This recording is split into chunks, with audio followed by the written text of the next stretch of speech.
I grew up in a very dangerous world. I rode my bike without a helmet.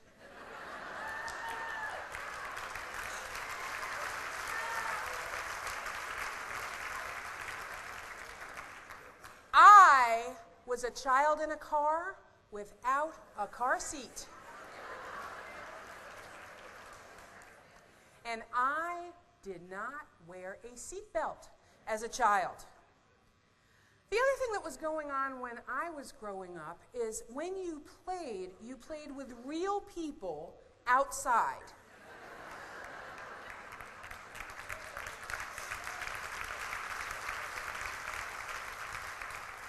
So in my neighborhood, everybody had to go home and do homework because that was goal one. You had to go home and do your homework. But when you were done with your homework, and especially after dinner, when it was light longer, we played kickball, we played stickball, we played hide and seek, we played King of the Mountain. All the kids in the neighborhood went out in the street and we all played something. Now, when I was growing up, there was not a lot of convenience food.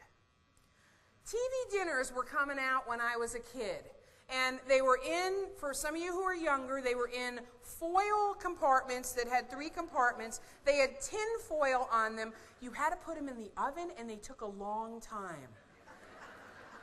And as I recall, I think there were only 3, right? There was fried chicken, Salisbury steak, and meatloaf. And I'm not sure those 2 weren't the same.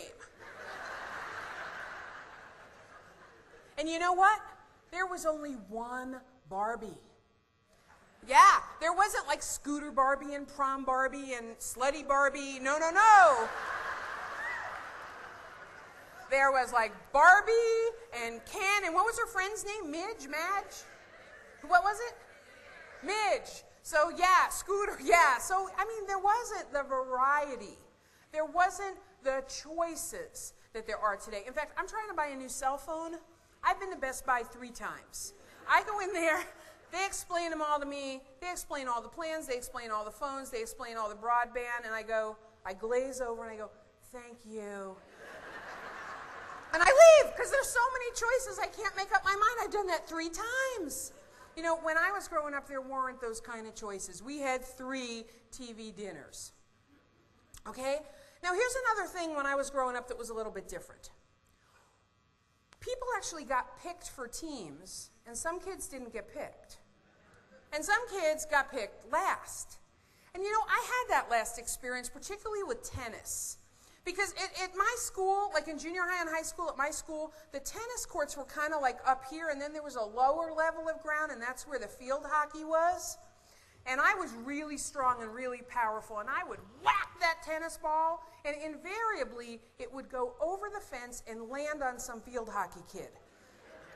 So I wasn't really popular. So I had that experience. The tennis team, when they were pairing it up, nobody wanted me, because they knew that not only was I going to screw us up by hitting the ball over the fence, but they knew some field hockey kid was going to get knocked in the head and I was going to get in trouble. So I was not popular on the tennis team.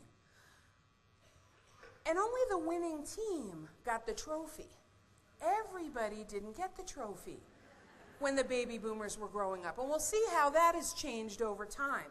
So, what was going on in the world? Well, the McCarthy hearings and the whole civil rights movement and the Cuban Missile Crisis. I remember in elementary school, we had air raid drills.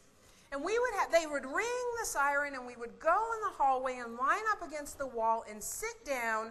We'd have to cross our legs, put our hands over our heads, and put our elbows against our knees, because, of course, that would prepare us and protect us from a nuclear attack.